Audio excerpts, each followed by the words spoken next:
Hallelujah, hallelujah. Odofo nyame asundwi enkan. Yada Kristo ase se wakita yen na ode yen etwamu. Bosumi eso.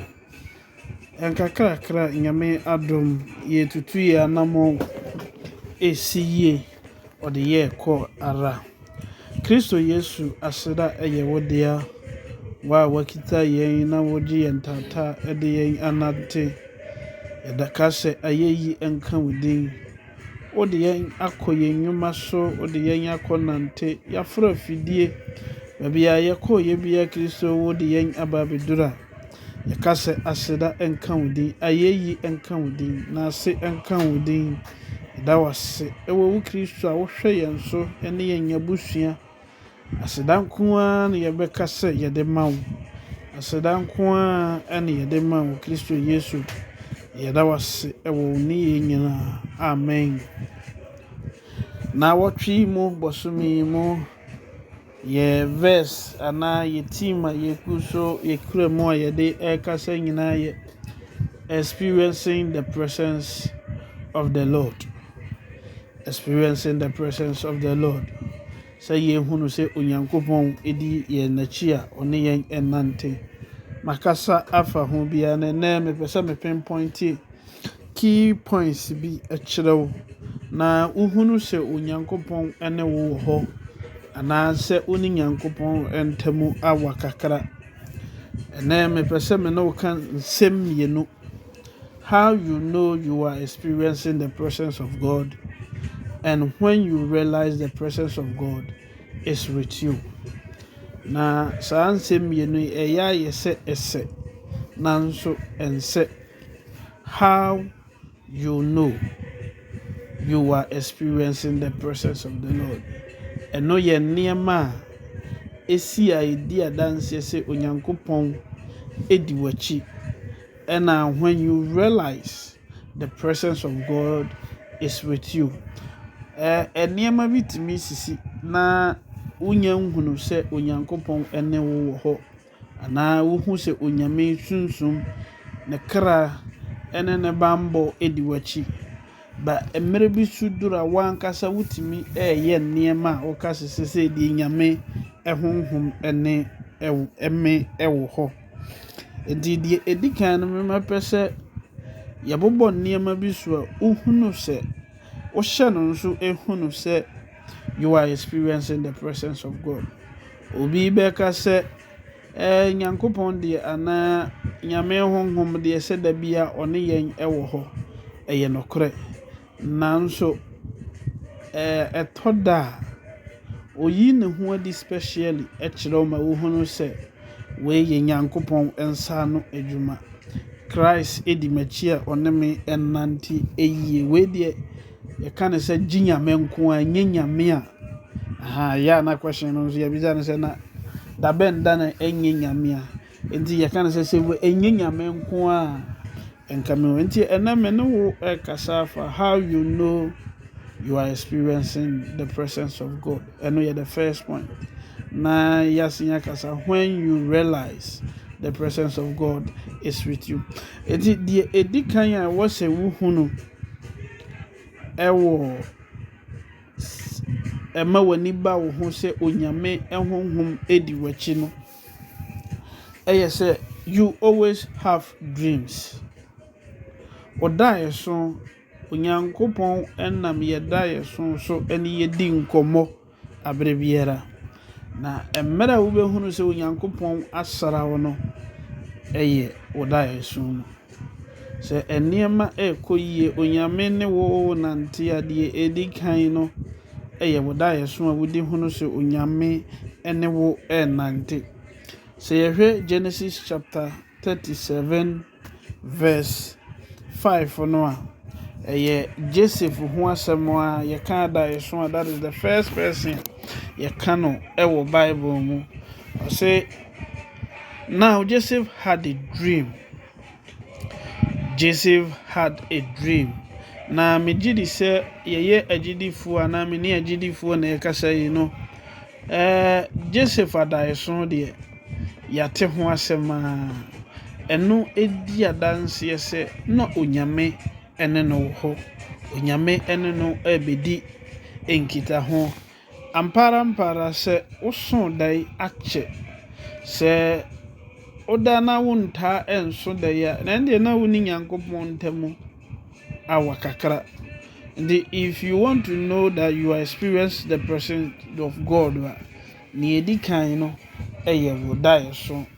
Ebiem no sɛ yɛhwɛ Jacob a ɛyɛ Genesis 28 verse 10 no a Jacob ɔsɛ ɔdaeɛ na ɔde ne ti ɛto boɔ so na wohunu sɛ ɛsoro abi a abɔfoɔ esane efiri soro edi atwedeɛ no so afuru sane. Ɛno edi adanseɛ sɛ no Onyankopɔn edi Jacob akyi experiencing the presence of God. Edi adanseɛ sɛ onyame ɛno no ɛnam. Nea ɛtɔ so mmienu no ɛyɛ sɛ obi a wɔ experiencing the presence of God, or if you're experiencing the presence of God, you always escape death. Nea onyame ɛne no nam a na wɔ experiencing the presence of God no point baako a ɛwɔ sɛ wohyɛ no nso sɛ biribi bɛtumi asi a nipa atwa ne ho nyinaa ahyia no ɛbɛtumi afiri mu nanso ɔno deɛ ɔmfiri mu. Sɛ yɛhwɛ Odifo Samuel nwoma no 1 Samuel chapter 19 verse 9 it talk about story ne simple no kasafa ɔhen David ne ɔhen Saul ho ana saa bere no na ɔhen Saul te akonnwa so a ɔpɛ sɛ oyi David efiri hɔ nti verse 9 also now the distressing spirit from the Lord came upon Saul as he sat in his house with his spear in his hand, and David was playing music with his hand. Then Saul sought to pin David to the wall with a spear, but he slipped away from Saul's presence. Bibi etumisia na enka normal human imagination yani yentias yemano de na nka yewu nanso na Onyankopɔn ayi na firim sɛ yɛhwɛ ɔhen David ne so yɛmfa nto ho a yɛhwɛ a ɔsɛ so di David akyi no ɔde mirika kɔwura cage bi no Onyankopɔn mantentan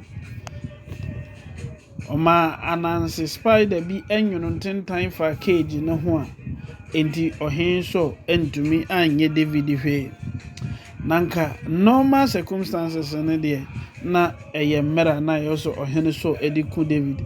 Enti when you are experiencing the presence of God wa ne ebesi bi entimi nyiwu firi asase so ɛno ne yɛka ne sɛ Onyankopɔn enku wa ɔte asefo ɛyɛ kwa Israelfoɔ ɛnam sɛ no Onyankopɔn ensa ɛwɔ wɔn so no ɔde nsɛnkyerɛnne bebree edi wɔn akyi ɔpaepum ɛma yɛ faamu apongo oyomona mu mpaboa entokwa ne yɛ gidi sɛ Israelfoɔ beluso Joshua ne Caleb ɔsɛ ɔmo soso deɛ nanso yɛbɛtumi adi ɔmo so nkonim onyame de wo fa saa nneɛma ne nyinaa mu ma wodi adanse sɛ you are experiencing the presence of God. Ave miɛnsa no ɛyɛ third point na sɛ your thoughts are always different from your peers. Sɛ who experience the presence of God adwene a yɛda wutimi ne nipa atwa ho ahyia no ɛyɛ na ɛbɔ abira ɔhen David ya no ɛwɔ 1 Samuel 24 verse 4 to 5 no ɔhen David ya ne Saul ekoduru mpɛmpɛnsuo bi sɛ yakoto sɛ ɔhen ada nanka yɛnyɛ deɛ ana mene no deɛ onipa a wɔpɛ waku ɔne nea ɔpɛ wasɛ wo no sɛ onyame ayɛ wadom na wɔde no akyɛwo a ɛno deɛ nka yɛnkyɛ ho koraa yɛyi ne firi hɔ ntɛntɛntɛntɛntɛm ɛma wo ha wo nyinaa no ɛto etwa nanso ɔhen David yɛkɔto sɛ ɔhen Saul ada no wampene koraa say you kind 24 verse 4 to 5 for no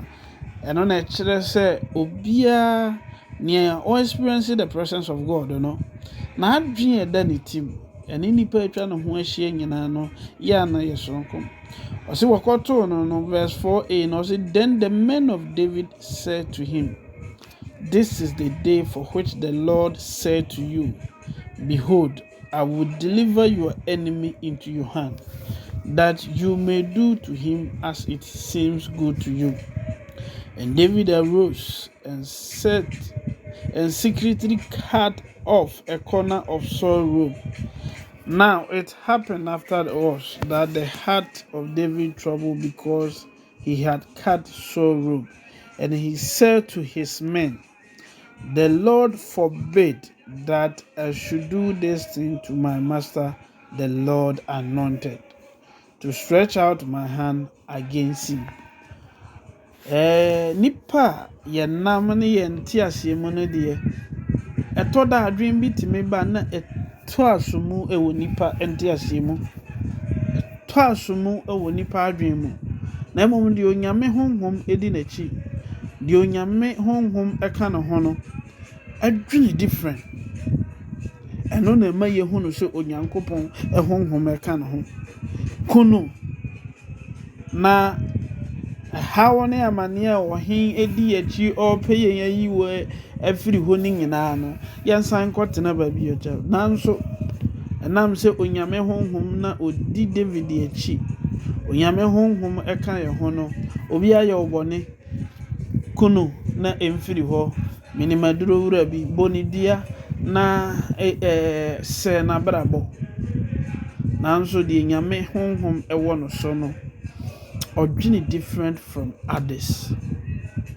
Obi e ka benkum ewiase ta afre ne se na adwini nya adwuma nanso saa na ewo se woko enam se nyame honhom wo no so ntino untime nwene the same as people think.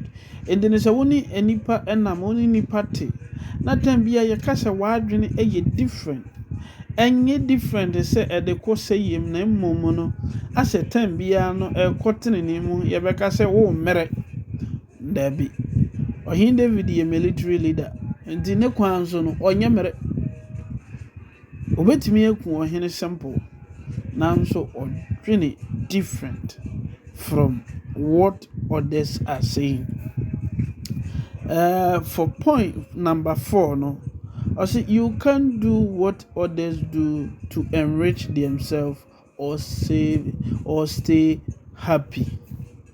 The onyame honhom ewo no so no enema bi wo ho a wontimi nye enema bi wo ho a wontimi enye kwan a wo befa so a wo benya sika no nipa nyina betimi afa kwan bi so enya sika nanso wontimi nipa nyina betimi afa kwan bi so enya anije nanso wo wontimi nye saade no ede enti a wontimi nye saa no onyame nim ba bi a wode wo kɔ onyame enim de ode wo ba beye and you can do that kwanya wo befa so a obefa so ayeye na onyankopɔn pese wo nam na nanse te na se bibia wie pe ya ode anim nyama hye ama onyankopɔn enti bebre no apempem ahwehwe ase I lose the way no because of say they think or they thought to say near nipa suggest ya mom no the right way, but you can do that. So we onyankopon nipa onyame honhom ewo so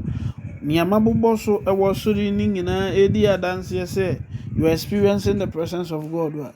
You can do the same as others do to make money or stay happy. Saa na eko oye tete kwa untime nyesa wani mieye etwam ye ni 19 kwadwo ho Kristosom mu obie eyo bi sofu panyini kura ayebi nti ebesi den na wuntime enye bi se ye hwe ye papa Abraham eno na mede be ye mfanto ho ewo babia maduri eye Genesis chapter 14 verse 20 to 24 no Abraham aba ama wone ne mindful ana nipa etwa ne ho ahia ka bom yakontokwa na yakoje niema ewo mu ni nyina enti adwene ne mmara mu de sɛ wa defeat nkurɔfoɔ a ɛndeɛ ne nyinaa ɛyɛ wo dea nanso Abraham ka sɛ ɛyɛ verse 20 to 24 no the high priest Melchizedek ahyia Abraham wabra no aduane wabra no nea ɛwɔ sɛ yɛde ma n'akwaaba nyinaa na verse 20 no and blessed be God Most High who has delivered your enemies into your hand and he gave him a tithe of all. Now the king of Sodom said to Abraham, give me the person and take the goods for yourself. But Abraham said to the king of Sodom, I have raised my hand to the Lord, God Most High, the possessor of heaven and earth, that I would take nothing from a thread to a scandal strap, that I will not take anything that is yours, lest you should say, I have made Abraham rich. The kwan ne deɛ ɛtene wɔ nipa ani so kwan ne deɛ ne kwan a so ado no but the onyame honhom ɛwɔ no so onyame ahyɛ ne bɔ no you can follow the multitude ɔsɛ memfa bibia emfiri mu paneɛ koraa memfa bi na wɔkyena wakɔka sɛ mena mama Abraham ayɛ nhyira ndi so onyame honhom wɔ wo so a sɛdeɛ nipa nyinaa ɛyɛ nneɛma ɛde yɛyie no ebi a na nyame ka kyerɛw sɛ that is not my way but nipa etwa wo pressure ɛyɛ akwantuo mu ɛyɛ fie ɛwɔ sɛ woyɛ wonua ha yɛ asi ne yie adan na wote wɔ wo nko a deɛ asɛ wayɛ minim dabi you can't do that to make yourself rich. And then say onyame honhom ɛwɔ wo so a if you experience the presence of God you can't do what people do to enrich themselves or stay happy. The fifth point you are always lucky and favored. And when you are experiencing the presence of God you are always lucky and feel favored. The onyame honhom edi n'akyi no utimi hu no sɛ yɛka ne sɛ akwa we lucky ɛwɔ ne ho anaasɛ favor ɛda ne so nea ɛnyɛ yie koraa no a ɛyɛ yie nea ɛnsi koraa no a ɛsi ne yie na yɛhwɛ firi Luke chapter 4 verse 28 to 30 na ɔsɛ Yesu gye atwere no ɔkan yɛ sɛdeɛ Isaiah onyame honhom wɔ me so na wɔwie yɛ no wɔka sɛ ɛnɛ atwere no aba mu ɔkyerɛkyerɛ mu no na ho yɛ nipa no nwanwa sɛ na wo akora ketewa wo ba yɛ nkyɛn na wɔpɛɛ sɛ wobɛpiapia no akɔto amana no mu nanso yɛhwɛ ya ne sɛ wafa wɔn ntam ɔna ɛkɔ no you are always lucky and favored. Nea obiara ntumi nyɛ no okɔ ho a na asi yie obiara ntumi nyɛ no okɔ so a na asi yie ɛno edi adanseɛ sɛ you are being favored. Follow for more part 2.